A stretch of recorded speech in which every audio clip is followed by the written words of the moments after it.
Resposta agressiva da Europa Oriental, golpe na China de surpresa, inesperado. O que é mais importante, liberdade ou dinheiro? Hoje vamos tentar entender essas questões. Não conseguiremos respondê-las, mas vamos ajudar a esclarecer. A divisão do mundo entre fornecedores e consumidores retorna como um bumerangue para a China, Índia e Rússia. Eles começam a sentir o que significa ofender um cliente. Aqui está a primeira lei dos negócios, né? O cliente deve estar satisfeito, né? O cliente deve estar feliz. Então, tanto o vendedor quanto o fornecedor ficam felizes. Nada é mais tolo do que organizar um sindicato de fornecedores quando você tem concorrentes que alegremente vão pegar o que você faz e oferecer por outros preços, se você começar a aumentar os seus. Nada mais tolo poderia ser inventado, mas como vê, inventaram.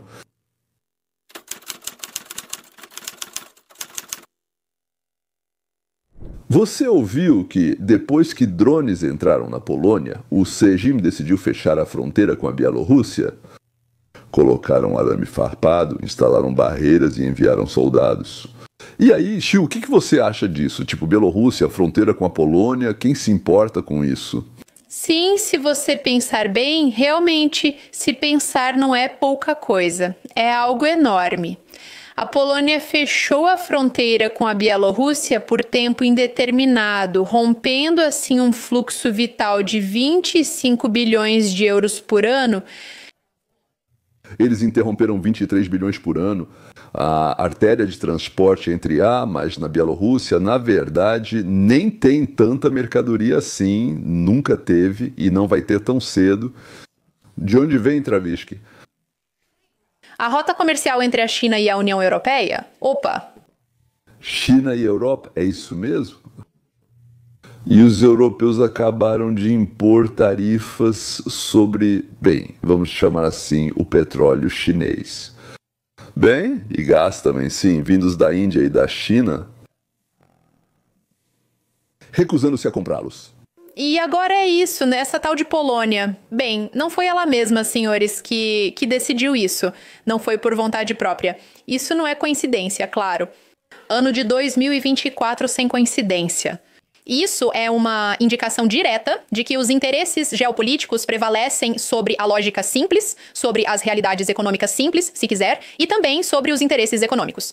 Segundo o governo polonês, essa decisão estava inicialmente relacionada à observação dos grandes exercícios militares russo-bielorrussos, conhecidos como Zapad 2025. Rússia e Belarus realmente convidaram observadores estrangeiros, como normalmente acontece durante exercícios militares. Mesmo após as manobras, a Polônia manteve a fronteira fechada. Citação: até que a situação seja totalmente segura. Até o fim da guerra na Ucrânia, até a ruptura editor Rússia com a China, editor de legendas, até a morte de Putin revisor. Até quando? Ano de 2003. A rota que liga China, Cazaquistão, Rússia, Bielorrússia e Polônia responde por 90% do transporte ferroviário de carga entre China e União Europeia. No ano passado, o comércio nesse corredor aumentou drasticamente. O volume de cargas aumentou mais de 10% e o valor das mercadorias disparou quase 85%, atingindo mais de 25 bilhões de euros no ano passado. Não estamos falando de pouca coisa, estamos falando de um enorme fluxo de produtos chineses para a Europa. Você não acha que em tudo isso se sente a longa mão de Washington? Ou mais precisamente de Trump? E agora, o que farão os chineses?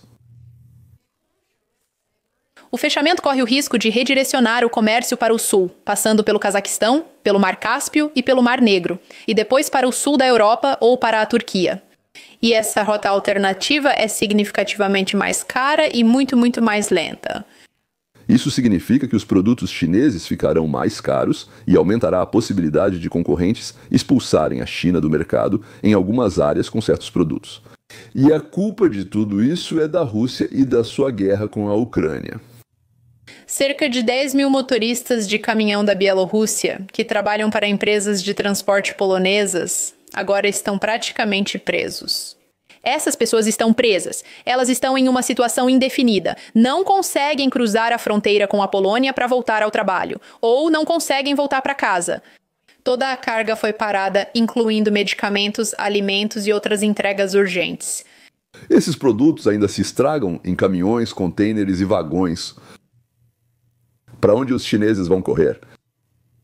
Ali perto tem a Lituânia, tem a Estônia. Lá o sistema ferroviário não é tão forte e ramificado. Lá vão demorar muito na alfândega, são pequenos e inconvenientes. Mas o mais importante, até na Estônia, os MiGs russos também já entraram. Uma das maiores crises entre a União Europeia e Moscou está se desenrolando na ponte fronteiriça de 162 metros que liga Narva, na Estônia, a Ivangorod, na Rússia. Hoje, sobre a ponte, resta só a sombra de amarga ironia e uma tempestade iminente. Porque em 19 de setembro de 2025, o governo de Tallinn tomou a decisão histórica de fechar os portões dessa ponte da amizade. E não está apenas temporariamente fechado, ele permanecerá fechado por tempo indeterminado, até que a guerra na Ucrânia termine. Esse é o resultado da incursão de 3 supostos MiGs perdidos que voaram por 12 minutos ao longo da costa da Estônia sobre as águas territoriais estonianas. Ou seja, paradas e travessias para dentro e fora da Rússia estão suspensas até o fim da guerra com a Ucrânia. A faísca que provocou essa decisão surgiu no céu do Báltico no mesmo dia. 3 caças russos, Mikoyan Gurevich, 31, violaram ousadamente o espaço aéreo da Aliança, apesar de todos os avisos da OTAN e dos radares estonianos. Isso não foi um acidente ou um desvio de rota. Foi uma provocação deliberada e extremamente perigosa por parte do Kremlin. A Estônia respondeu à perseguição aérea construindo uma parede de concreto permanente e visível. Desde então, a ponte de Narva nunca mais foi a mesma. Portões de aço retráteis e ouriços de concreto antitanque foram instalados nos pontos de travessia de veículos, junto ao barulho das máquinas de construção. As cenas que vimos na fronteira polonesa agora se repetiam no extremo norte do Báltico. Mas a mão gananciosa do imperialismo também alcançou a Estônia. Continuação.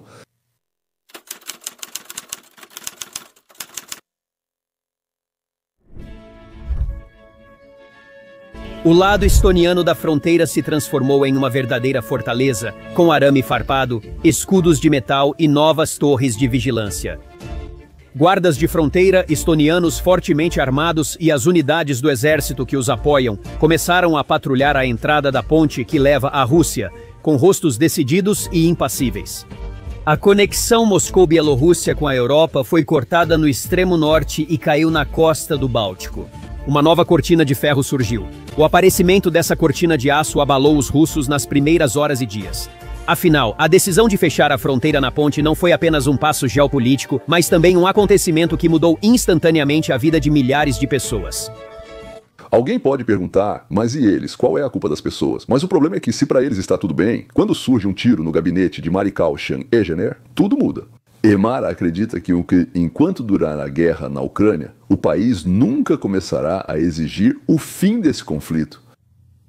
Bem, talvez tenham fechado ali só para a América ver, mas deixaram a porta dos fundos aberta. Enquanto fechavam em Narva, eventos parecidos começaram em outros 2 postos de fronteira ao sul da Estônia, Koidula e Luhamaa. Nesses postos de controle também foram instalados portões de aço retráteis e barreiras de concreto, que podem ser fechados em questão de segundos.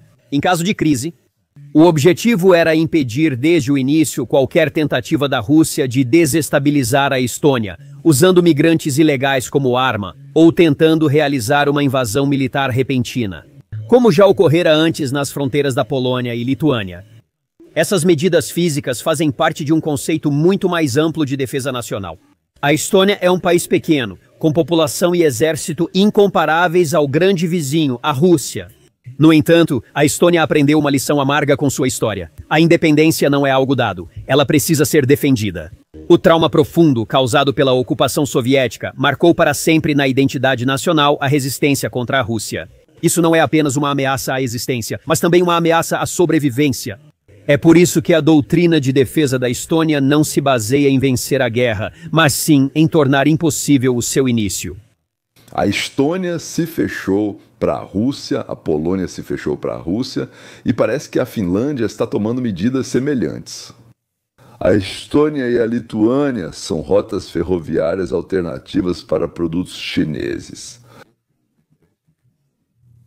Quando muitos trens passam pela Polônia, eles são desviados, digamos, para o Báltico para serem entregues no norte da Europa. A Lituânia ainda permite que produtos chineses entrem para trânsito na Europa, mas o trânsito para Kaliningrado está praticamente parado. Acho que só medicamentos e alimentos são exceções. A Estônia está agora decidindo como agir nessa situação.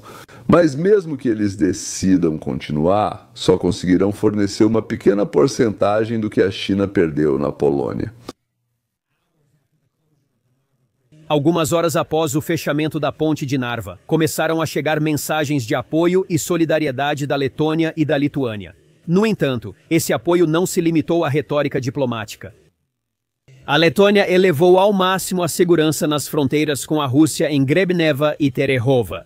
Enquanto isso, mais unidades da gendarmeria e do exército foram enviadas à fronteira. O governo da Letônia também anunciou sua decisão de acelerar a instalação de barreiras físicas que poderiam fechar as passagens de fronteira em questão de segundos em caso de crise. De forma semelhante à abordagem da Estônia, a Lituânia, talvez o país mais vulnerável geograficamente entre os três bálticos, adotou uma posição ainda mais rígida. Abrigando o corredor de Suwałki, que é vital para a OTAN, e espremida entre Kaliningrado e a Bielorrússia, a Lituânia viu as ações da Estônia como um chamado à ação, não um aviso.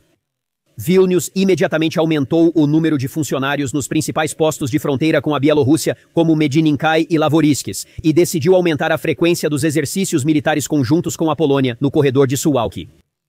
Essas ações simultâneas formaram uma muralha do Báltico. A Rússia deixou de enfrentar países fracos e isolados.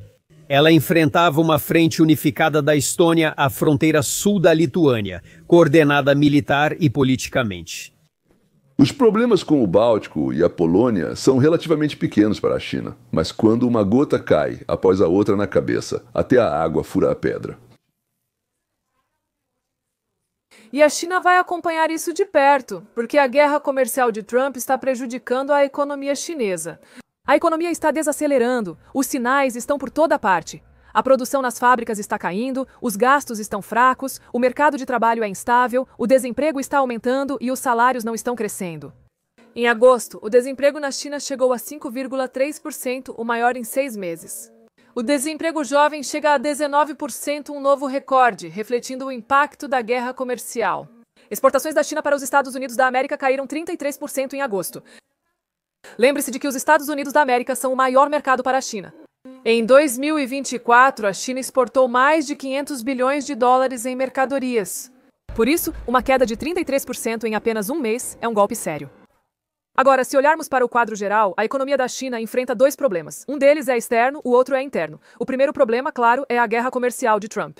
As tarifas já afetam as exportadoras chinesas, que perdem espaço no maior mercado, os Estados Unidos da América. O segundo problema é a desaceleração interna na China. O setor imobiliário enfrenta uma crise profunda, com piora na situação dos consumidores, baixa confiança dos investidores e mercado de trabalho incerto. Os chineses estão economizando mais, gastando menos, isso sufoca a demanda e agora é um problema mais sério. A desaceleração na China preocupa mais que a queda do consumo.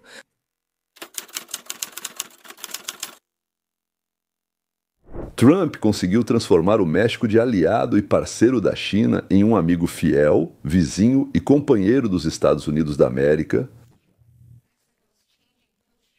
A mudança da posição do México frente à China, apesar de a China ser o segundo maior fornecedor de bens para o México, o país se alinhou mais estreitamente com os Estados Unidos da América, prioridades econômicas quando Trump voltou ao cargo. Então, depois de flertar com uma possível parceria para construir uma fábrica de carros elétricos para a empresa chinesa BYD, México anunciou novas tarifas de até 50%, cerca de 1.500 categorias de produtos da China e outros países asiáticos. O México, né, que acreditava que a China construiria um monte de fábricas em seu território para produzir mercadorias para vender aos Estados Unidos da América, viu a China sendo forçada a fechar fábricas inacabadas e os Estados Unidos da América punindo a China com tarifas. E até mesmo aqueles países para os quais a China exporta seus produtos, enganando o mundo ao dizer que não são produtos chineses, mas sim produtos desses países. O México percebeu que isso também não funcionará. Ao perceber que a entrada de muitos produtos chineses no México faria os Estados Unidos da América aumentarem as tarifas sobre tudo que vem do México, a presidente Sheinbaum decidiu. Bem, ela tomou uma decisão. Uma enorme lista de produtos chineses, sobre os quais agora eles vão cobrar tarifas e taxas. Ou seja, a China vai ter que pagar, ou quem importa isso, empresas mexicanas ou qualquer outra, vão ter que pagar para importar esses produtos para o México. Aliás, a tarifa não é pequena. Praticamente a mesma coisa que o Trump faz, até 50%. Ou seja, agora não será mais possível reexportá-los para os Estados Unidos da América, o que, claro, o México esperava muito. A parte inferior da lista indiana, na verdade, está no topo da lista chinesa. Eles são fortemente representados em ciência, engenharia e pesquisas médicas, com patrocínio frequente de universidades e laboratórios, às vezes acima da cota. Muitos cidadãos chineses atuam em tecnologia e engenharia, incluindo semicondutores, equipamentos, robótica e inteligência artificial. Grandes empresas de tecnologia dos Estados Unidos da América, como Google, Microsoft e Apple, também os contratam. Há vários cidadãos chineses atuando na saúde e medicina. Aliás, fizeram uma coisa certa. Na minha opinião, o maior mercado do México são os Estados Unidos da América, e perder esse mercado por causa de ideias tolas de tentar lucrar com os chineses se tornou, bem, depois da chegada do Trump, naturalmente, perigoso.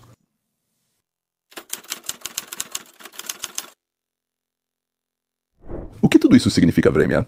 Isso significa um ataque conjunto europeu-americano-mexicano contra a China e, portanto, também contra a Rússia, Vremia. Se, por causa do apoio à guerra na Ucrânia, a economia da China começar a entrar em colapso, o apoio deles à Rússia vai acabar gradualmente. Todos entendem isso, inclusive os chineses e os russos também. Vamos acrescentar mais um pequeno incômodo. China e Índia nos enviam seus espiões disfarçados de funcionários. Eu diria assim. Além disso, as empresas americanas trazem uma enorme quantidade de especialistas de países mais baratos, principalmente da Índia, da China e também de alguns outros países, para pagar menos, porque os nossos, quando eles contratam, eles pagam mais. Essa é a ideia de economizar. E é usado o visto, que antes era utilizado para encontrar especialistas únicos no exterior. Quero conversar com vocês sobre o que está acontecendo nas economias dos Estados Unidos, da América, Índia e China. Porque Donald Trump, como parte de sua grande revisão de mudanças, alterou o sistema de vistos para trabalhadores qualificados e esse visto se chama visto H-1B. Historicamente, as empresas podiam solicitar a transferência de trabalhadores do exterior para os Estados Unidos da América e o custo disso era de cerca de $5.000. Por isso, muitas empresas usavam esse visto. Anualmente, eram emitidos cerca de 85 mil desses vistos. No entanto, Donald Trump está endurecendo esse acordo agora e introduziu uma nova taxa de $100.000 para todas as novas solicitações. O que, obviamente, é mais de 20 vezes o valor histórico, porque você ainda precisa pagar mais $5.000 além disso. E isso vai afetar desproporcionalmente os trabalhadores indianos e chineses que se mudaram da Índia e da China para os Estados Unidos da América. O visto HB1 permite que empregadores dos Estados Unidos da América contratem profissionais altamente qualificados quando não encontram americanos com a mesma qualificação. Historicamente, foi usada para isso. Donald Trump diz que agora isso é usado em excesso e que, na verdade, existem americanos qualificados. As empresas simplesmente não querem contratá-los porque isso é mais caro do que trazer trabalhadores de países como Índia e China. E isso é mais utilizado nos setores de tecnologia, saúde, engenharia e finanças. Atualmente, existem limites para esses vistos. São 65 mil por ano, mais 20 mil adicionais para pessoas que possuem o equivalente a um mestrado ou mais nos Estados Unidos da América. Assim, no total, podem ser concedidos 85 mil desses vistos a cada ano. São concedidos por 3 anos e renováveis por até 6 anos. Se você obteve um desses vistos, pode trabalhar aqui por 3 anos, podendo chegar a 6 anos. E como mencionei, o custo histórico variava de 2 mil a 5 mil dólares, e isso era apenas em taxas. No entanto, agora há um custo adicional de 100 mil, o que, obviamente, é um aumento bastante grande. Vou explicar. 5 mil iam para a documentação de notários e cartórios, e agora, além desses 5 mil, haverá mais 100 mil dólares. Se você decidiu contratar, digamos, por 3 anos um trabalhador da Índia para economizar, por exemplo, 30 mil dólares por ano, agora você não ganha nada com isso. E você vai começar a contratar apenas aqueles de que realmente precisa. E quem não se encontra nos Estados Unidos da América, se for um especialista único, pague por ele. Senão essa é sua punição. Aliás, eu mesmo, na minha época, em algum ano, talvez 78 ou 77, fui convidado para os Estados Unidos da América por uma organização chamada Jewish Press. Na verdade, tinha um nome um pouco diferente, agora me esqueci, né?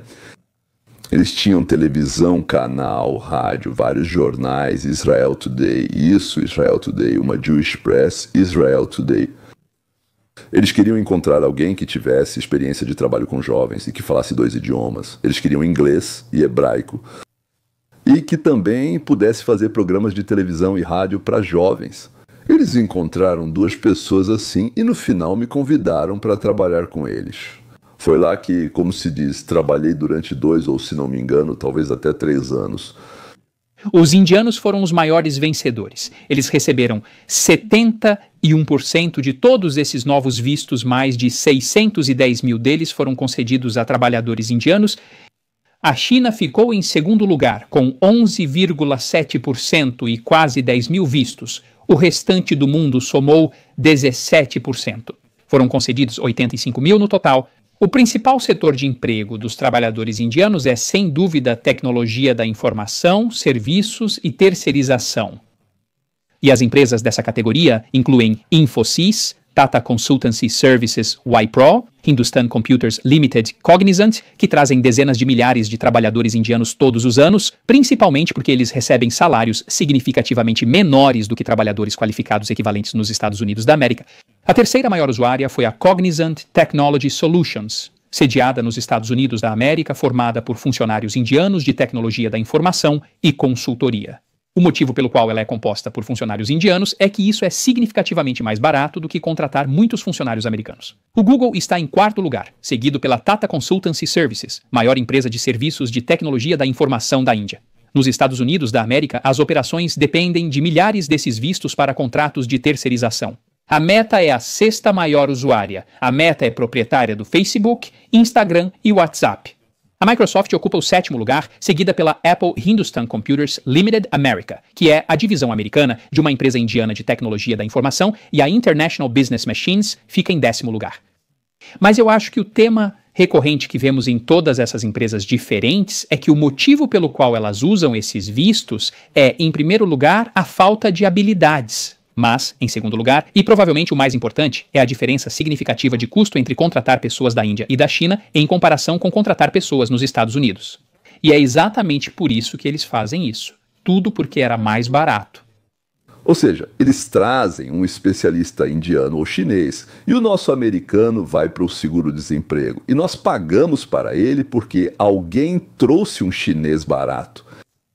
Bem, eu queria publicar este vídeo porque nos últimos meses vimos muitas iniciativas diferentes introduzidas por Donald Trump que prejudicaram tanto a China quanto a Índia. E recentemente eu fiz um vídeo no qual falei que agora foi implementada uma tarifa de 50% sobre todos os produtos importados da Índia para os Estados Unidos da América, porque a Índia continua comprando petróleo russo. Donald Trump disse que, enquanto vocês não pararem essas compras, será aplicada uma taxa punitiva adicional de 25%, e o que discutimos no vídeo de hoje é que agora isso está direcionado aos trabalhadores, e não apenas às empresas na Índia e na China. Agora vemos que esse novo sistema de vistos vai afetar dezenas de milhares de trabalhadores que se mudaram da Índia e da China para os Estados Unidos. Primeiro, para ganhar dinheiro e, segundo, para aprimorar suas habilidades e aumentar sua competitividade. E o motivo pelo qual as empresas pagam a mudança dessas pessoas da Índia é justamente porque elas são significativamente mais baratas do que contratar pessoas nos Estados Unidos. Salário médio. Existe uma diferença enorme entre eles. Há também a necessidade de habilidades. Alguns desses trabalhadores indianos têm habilidades, por isso são trazidos para cá. Mas o que Donald Trump fez foi basicamente impor uma nova taxa de $100 mil. Isso basicamente significa que só os melhores trabalhadores continuarão sendo contratados por esse sistema. Porque você não vai trazer alguém que não tenha habilidades, alguém que você vai treinar no local, porque isso vai te custar muito dinheiro logo de início. E, claro, o motivo disso é que Donald Trump quer que os trabalhadores americanos sejam contratados em primeiro lugar, antes de trazer pessoas da Índia e da China. Mas isso vai ter um impacto realmente grande não só nessas pessoas, mas também nas economias da Índia e da China, especialmente na Índia. Porque 57% de toda a receita da indústria de tecnologia da informação na Índia vem dos Estados Unidos. Então, todas aquelas empresas que analisamos anteriormente e que são algumas das maiores usuárias desses vistos são grandes players nos Estados Unidos da América. Porque é muito mais barato contratar essas empresas para gerenciar todos os seus sistemas e softwares de tecnologia da informação, porque é um processo bastante trabalhoso se você tem pessoas que precisam atender ligações, atualizar softwares digitais e simplesmente gerenciar tudo isso. Por isso, contratar pessoas mais baratas faz sentido comercialmente e para lucros e perdas. Trump não quer que isso continue e deseja que americanos sejam contratados para essas funções. Trump é o presidente dos Estados Unidos. O povo simplesmente não consegue entender isso. Cada um acha que ele é ou o presidente do mundo ou o presidente do seu país específico. Ele é o presidente dos Estados Unidos da América, não do mundo. Ele foi eleito para melhorar a nossa vida aqui, a melhor vida na América, em primeiro lugar. Bem, é isso que ele realmente faz. Bom, tudo bem. Para finalizar, é uma coisinha pequena, mas é agradável.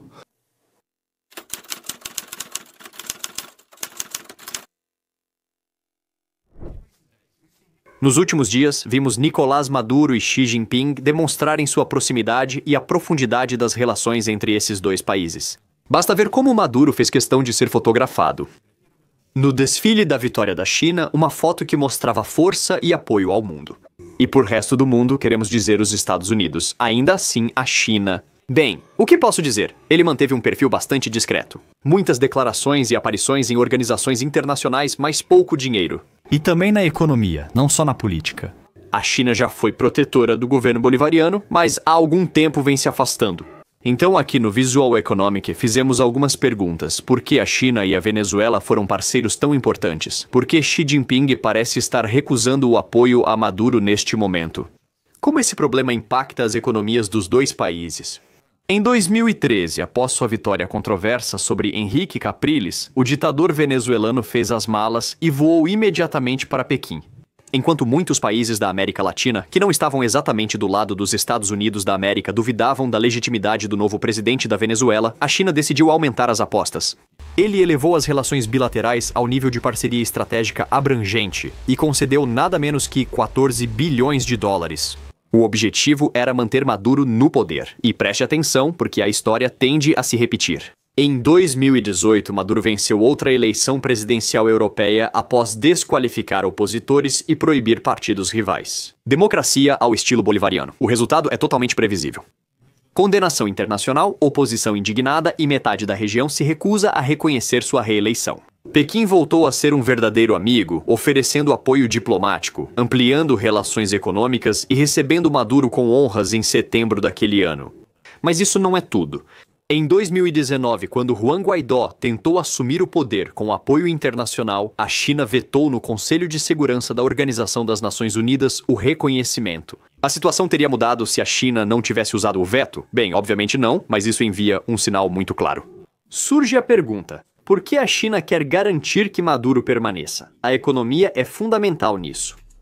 A Venezuela é um posto de gasolina, assim como a Rússia. Mas A essa altura, provavelmente todos vocês já sabem disso. Mas há um fato importante. Os chavistas destruíram a extração de petróleo no país. A Petróleos de Venezuela, sociedade anônima, já foi referência no setor de petróleo, mas os chavistas a tornaram uma agência de empregos para aliados. O resultado é que hoje ela produz cerca de 4 vezes menos barris do que há 45 anos. A China emprestou muito dinheiro, especialmente para a Venezuela. Já ouviu falar da nova Rota da Seda? O gigante asiático está investindo enormes quantias de dinheiro em mega infraestrutura fora de suas fronteiras. Mas onde Maduro gastou esse dinheiro? É essa a dúvida em Pequim. Apesar do sucesso dos investimentos chineses em outros países da América Latina, na Venezuela eles fracassaram. Após sucessivas quebras de contrato por parte da Venezuela e a prorrogação dos períodos de carência de sua dívida com os bancos chineses, a China se tornou o jogador mais importante no futuro de um país que não mostrou nenhum progresso em seu desenvolvimento. Na Venezuela, não há sinais dos investimentos que deveriam ter transformado a economia bolivariana. Não sabemos se eles investiram mal ou simplesmente roubaram o dinheiro, mas uma coisa é clara: Maduro é absolutamente incapaz de pagar a dívida para Xi Jinping. Trump, na Casa Branca, ameaça impor tarifas a quem negociar com inimigos como Rússia ou Venezuela. O que eu posso dizer? Apesar da importância estratégica das relações entre Caracas e Pequim, os riscos de intervir superam os benefícios para a China. Ele não se preocupa com cartéis ou democracia na América Latina, só com dinheiro. Maduro não consegue devolver o dinheiro investido e não consegue explicar para onde foram os bilhões recebidos. É uma coisinha à toa, como dizem, né? Mas é bom ouvir isso, é simplesmente agradável. A China está perplexa. Maduro. Além disso, Xi, a América atira nos barcos dele. Ele, veja só, leva drogas para a América, ganha dinheiro com isso e aí atiram neles. Que horror. Certo, é só isso. Até logo. Até a próxima vez.